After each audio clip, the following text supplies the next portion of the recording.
nuestro país, más de 45.000 personas tienen prohibido trabajar con niños por sus antecedentes penales. Sobre ellos pesa una sentencia firme por un delito de índole sexual, lo que les impide acceder a trabajos en los que tengan contacto directo con menores.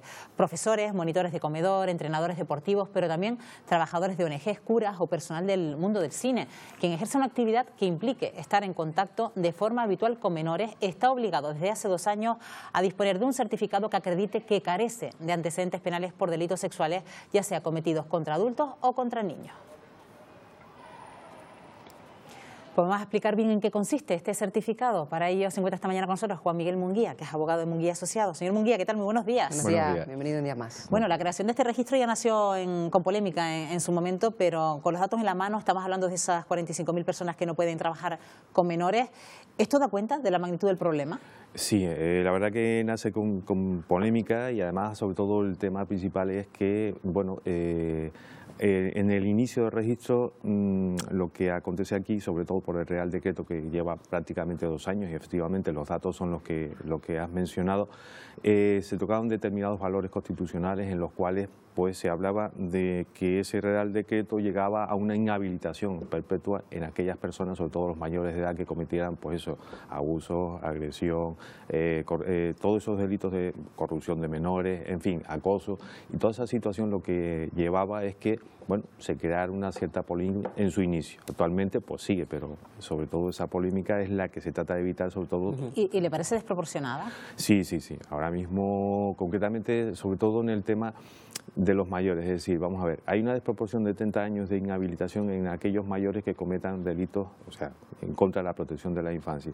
En cambio, los menores, o sea, aquellas personas que cometen esos delitos y son menores de edad, la inhabilitación dura justo en el momento en que se cumplen los antecedentes penales.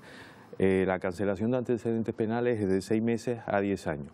Si comparamos eso con los 30 años de inhabilitación para aquellas personas mayores que cometen esos delitos o están incursos en esa condena, pues lógicamente la desproporción es total.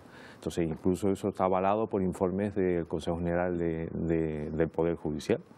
Eso para las personas que pues tienen esos antecedentes, pero luego están las personas que quieren trabajar con niños y que tienen que pedir el certificado de que ellos no tienen ningún tipo de antecedentes penales, y hay tantos trabajos para los que se piden que cómo se solicita si una persona pues lo van a contratar como monitor de comedor, se me ocurre, claro, ¿qué hay que hacer? Sí, vamos a ver, hay que ir en el ámbito privado y en el ámbito público. Claro. En el ámbito público es la administración correspondiente la que tras una autorización que está en la página del Ministerio de Justicia, pues pide ese antecedente. Eso es obligatorio, o sea, el Real Decreto obliga antes de iniciar, si es la habitualidad y contrato de menores, pues tiene que tener ese certificado para poder ejercer esa actividad.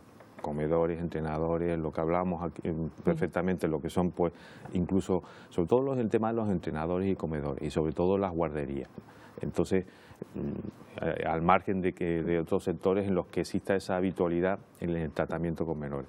¿Qué pasa? Que en el ámbito privado bien puede ser la misma persona o bien directamente dejar una autorización, que es un modelo oficial que está en la página del Ministerio de Justicia, y hacerlo pues el empleador. Entonces, una u otra persona o bien autorizaciones ya firmadas, bien por la administración pública en general o en la privada por el empleador. Entonces, en esa situación, pues bueno, es lo que para ejercer tiene que tener ese certificado. Me imagino que es el sector educativo el que acapara el mayor número de peticiones y en este caso sería la administración de turno, como usted decía, a lo mejor la Consejería de Educación quien tramite todo ese tipo de certificados. Sí, sobre todo ese certificado con esa autorización por el tema de la Ley de Protección de Datos. Entonces, bueno, para ejercer sobre todo en el sistema, en la educación, es obligatorio. Es obligatorio, sobre todo, ya te digo, en el tema de guarderías. Estemos hablando en el ámbito privado o en el ámbito público. Bueno, de hecho, en su momento decíamos que nació con polémica porque muchos profesores con este certificado decían que se iba a criminalizar su situación.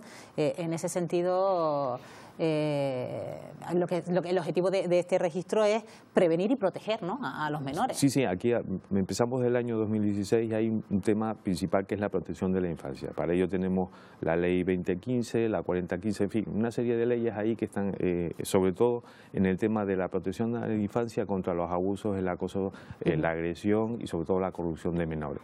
¿Qué pasa? Que todo esto lleva consigo una exigencia legal y esta exigencia para actuar en el ámbito, en el tratamiento comportamiento, la habitualidad con un menor es necesaria y es legal, hay que cumplirla. ¿Y hasta qué punto tiene derecho, pues a lo mejor se me ocurre poniendo un caso, un padre de un menor de edad que esté en un equipo de fútbol federado, de los cientos que hay en Canarias, tiene derecho a preguntarle al club si el entrenador que está tratando con sus hijos tiene ese certificado? Digo fútbol, digo baloncesto. Sí, en mi opinión, exigírselo. ¿Se le puede exigir por parte de un padre particular? Sí, al entrenador o al club, sobre todo, más bien al entrenador, si vamos, al club. Solo por precaución podría hacerlo un padre sin ningún problema. Es decir, ¿y quién debe o qué institución debe velar con que se esté cumpliendo, que están cumpliendo con esos certificados? Porque sí es verdad que, bueno, no vamos a saber si ese profesor, ese monitor tiene antecedentes, pero saber que ese certificado está en manos del club o de un colegio, ¿quién tiene que velar por que eso exista? Claro, está en la asociación de padres en el caso de los centros educativos y el club, en concreto la directiva, en caso de, por ejemplo, hablamos de los equipos de fútbol, ya en general de los equipos. Entonces, es simplemente, si no lo muestran porque a lo mejor, bueno, mire, se cumplen esos requisitos legales, pues cursar un escrito a través de la APA, o sea, la Asociación de Padres, o bien a través del propio club a la directiva. Pero en sí es un requisito legal, no podemos eludir o no pueden eludir tanto en el ámbito privado, las administraciones, como en el ámbito, sobre todo, ámbito privado público, el hecho de que ese requisito se incumpla. Es decir, es un certificado que tenemos que cumplir y es obligatorio en el ejercicio, cuando se trata de la habitualidad con los menores. ¿Y es un certificado que tiene algún tipo de caducidad?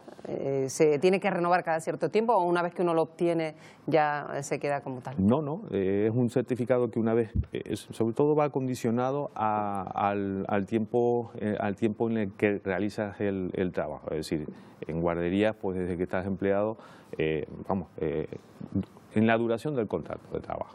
Entonces, en esa situación, si vas a otro centro o a otro empleador, evidentemente tienes que renovar ese certificado. Hay que renovar. Sí. ¿Y esto solo se hace en España? Sabemos que en España este registro existe desde el año 2016, pero ¿esto es habitual en otros países, por ejemplo, de la Unión Europea? Sí, concretamente, por ejemplo, tenemos Reino Unido y Francia, y sobre todo ahí esos son ya casos muy concretos. En Francia, por ejemplo, solo están en esos registros aquellas personas que han sido condenadas en el caso de que hayan cometido un delito contra la indemnidad sexual de los menores. En el Reino Unido, ahí prácticamente ese registro es más generalizado que el que ocurre en España. Entonces, bueno, sí, existen esos registros, por ejemplo, estos son referentes, sobre todo en Francia y Inglaterra, pues son referentes. En España, ya te digo, la única diferencia que tenemos, o la principal, es la inhabilitación de esos 30 años.